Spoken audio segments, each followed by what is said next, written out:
what I'm about to tell you may sound like it's completely made up. I even had to stop and ask myself how many other people might have gone through something like this and never told a soul. Because usually when you hear people talk about their first college experience, you're hearing them talk about dorm life or football games or late night pizza runs. Maybe even meeting up with your best friends from high school who decided to go to the same college as you. But nobody ever tells you about the nights where you really start to wonder if you're ever gonna make it home alive. Picture you're in Southwest Georgia in the mid-1980s. Back then, there were no cell phones or social media. You couldn't just pull out your phone and just start going live to show what was happening around you. If something did happen, your family probably wouldn't find out until somebody could get a message to them, or until you can make it back home. If you can make it back home. I was talking to this lady who said she graduated from Monroe High in 1985. And like a lot of other young adults, she was very excited to go off to college. And she enrolled in a school that a lot of us know about, Georgia Southwestern. It was a chance to go to a new school, make some new friends, and build a future for herself. Her father wasn't exactly thrilled that she was leaving home, but parents have that instinct sometimes. They worry. But neither of them could have imagined that the thing she remembered most about college didn't happen in a dorm room and it didn't happen in a classroom. It would happen in the middle of the night. She told me that she had gone to a party one night. It was nothing unusual, just some college students trying to enjoy themselves. And then everything changed. Somebody started yelling. And you'll never imagine who pulled up.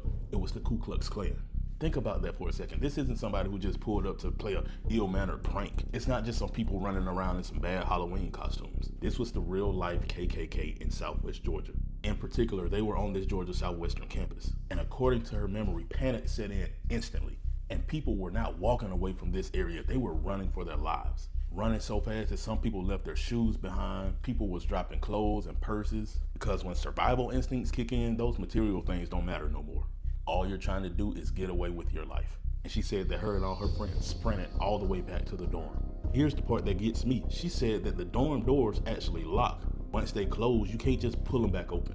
Somebody on the inside has to actually let you in. Imagine hearing all these people screaming behind you, trying to reach this locked door. Imagine being on the other side of that door, wondering if the same people who were just chasing y'all are any closer to them. Because if you open that door, you could be letting those people trying to escape in, but you also could be letting in the people who were chasing them. I just know if I was on the outside, I would have been banging on that door like the rent was due tomorrow. But she said finally they made it inside the building. But at this point, nobody really felt safe yet, so everybody just went into their dorm rooms. They turned off the lights, they closed the curtains, and they tried to just disappear, trying their best not to make a sound. Then just all around them, they just heard beating on the walls and beating on the doors and windows. She said that some of the white girls from the dorm were banging on these black girls' doors and windows throughout the night. Whether it was meant as intimidation, a cruel prank, or something completely different, she said the fear was real. Nobody inside those rooms knew what was going to happen next. And the fear that they were feeling just made the sounds and the banging sound even louder and closer than they actually were.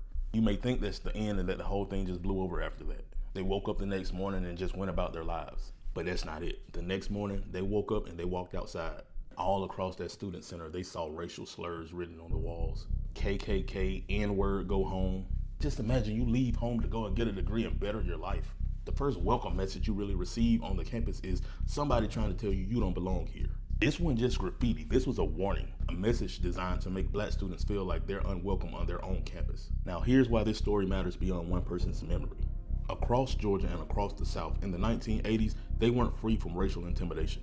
The KKK still had rallies and they passed out different propaganda, and they appeared publicly across different communities in the state. Court records from the late 1980s even documented Klan demonstrations that escalated into criminal cases involving threats.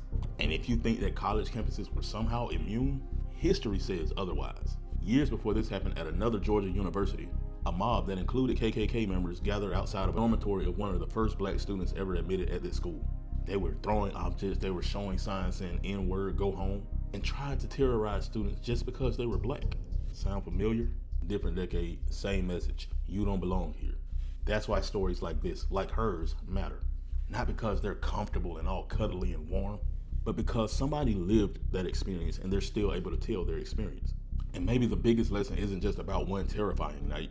Maybe it's about all of the terrifying nights that nobody was able to write down or ever got to tell their story about. The ones that families talked about around the kitchen table, but history books seem to never mention. And that made me realize something. Sometimes the hardest part about history is not proving that it happened. It's realizing how many people survived it and just kept on moving without saying anything. So what do y'all think? Have you or someone in your family ever experienced racism on a college campus, but you never really talked about it? Or have you experienced anything on a college campus that you just never got a chance to talk about. I want to hear about your experience in the comments.